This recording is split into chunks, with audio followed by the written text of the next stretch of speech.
6:50 top stories this Friday morning. Anger and frustration from Rochester Mayor Malik Evans questioning why he was not notified sooner about a man going through a health emergency that was asked to leave an AMR ambulance. That man ended up dying just before Christmas, according to his loved ones. I was freaking out. All right. You freak out too if you can't breathe. I hear you. I probably try to control myself a little bit better. I'm not going to grab on anybody.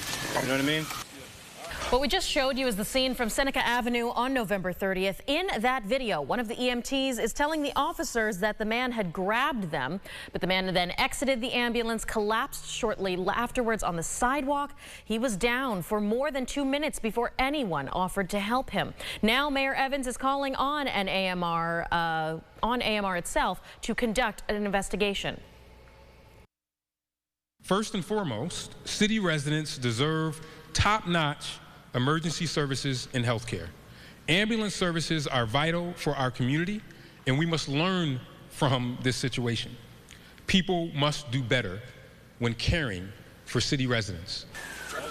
A spokesperson with AMR released a statement saying, "We have reached out to the family and do not have permission to speak about the details of this incident due to patient privacy laws. We viewed the video for the first time Wednesday and have launched an internal investigation.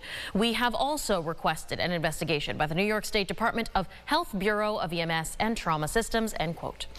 To the Finger Lakes in the case we're following in court in Ontario County. That is where 20-year-old Jacob Chittenden has been charged with manslaughter. That happened yesterday, connected to a deadly stabbing months ago. Ron Spitzer now joining us live in the studio with reaction to the case so far, as well as what the defense argues in this case. Ron.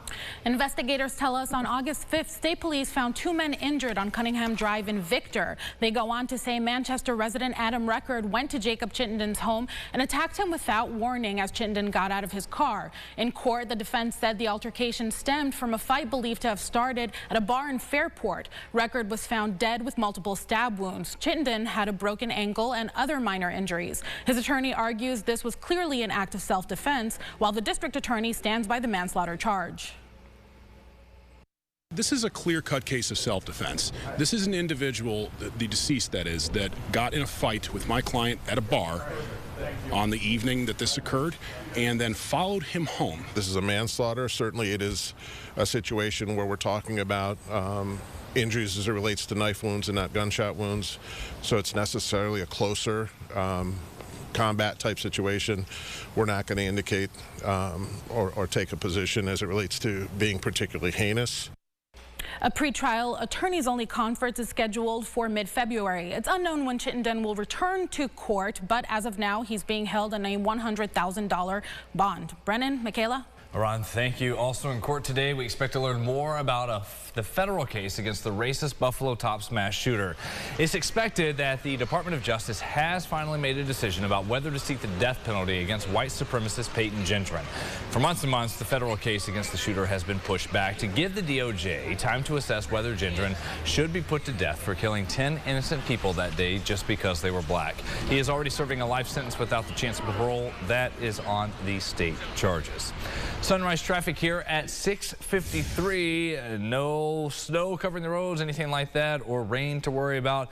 And in terms of accidents, we are looking okay right now around the Rochester Metro. 390, 490, 590 all clear. We'll check that again at about 7:25. Also new this morning, we are working to get more details from the fire department after a house fire on Ames Street in the city. A large number of firefighters, we can see them here, responding to the scene around 10:30 last night. News 8's crew that also responded, we watched a person placed onto a stretcher. No word on their condition. We will keep you updated on any specifics regarding possible injuries. The cause of this fire, we are continuing to check in. So check in with us on News 8 on air and on our website, rochesterfirst.com. Finally, let's take you inside the huddle. Stefan Diggs, Bills wide receiver, in his 4th season with the team after getting traded to Buffalo from the Vikings, and each of the previous 3 years ended in playoff heartbreak. Diggs says he thinks maybe it won't happen this time, as the Bills are more battle-tested than previous years. He says that's due to the adversity they have faced this season, all the losses right in the middle of the year, but nobody on the team gave up. When we were losing, nobody kind of like jumped out of the wheelbarrow. You know, we had some shifting and, you know, players get hurt, coaches, like everything that could happen happened. So we rode the roller coaster a little bit. For injuries, Diggs seemed to hint in his answers that wideout Gabe Davis might not play against the Steelers Sunday due to a knee injury. Cornerback Russell Douglas, linebacker Tyrell Dotson, and safety Taylor Rapp were all absent from practice yesterday. We'll get another injury report coming up later today. We'll have that. Also got you covered leading up to kickoff. Thad Brown and the crew live in Orchard Park for that wild card playoff game against the Steelers. Buffalo kickoff live Sunday at 11:30. And then the game is here on News 8 90 minutes later, 1 o'clock.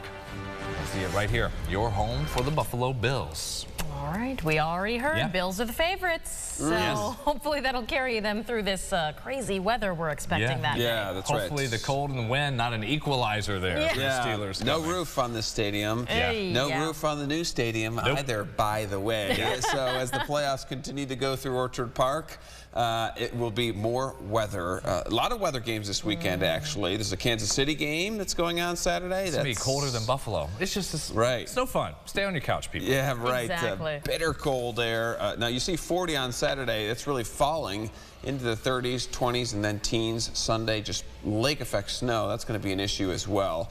For those travelers, be prepared for slowdowns heading to and from the game with lake effect snow. For Rochester, it looks like we're going to be right on the edge of that band. A couple inches Sunday into Monday, and then there it is, a cold, cold stretch next week.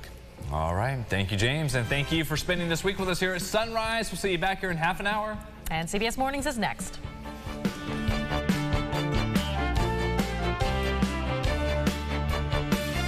Follow News 8 wherever you are on RochesterFirst.com, Facebook, Twitter, and on our app for news and weather.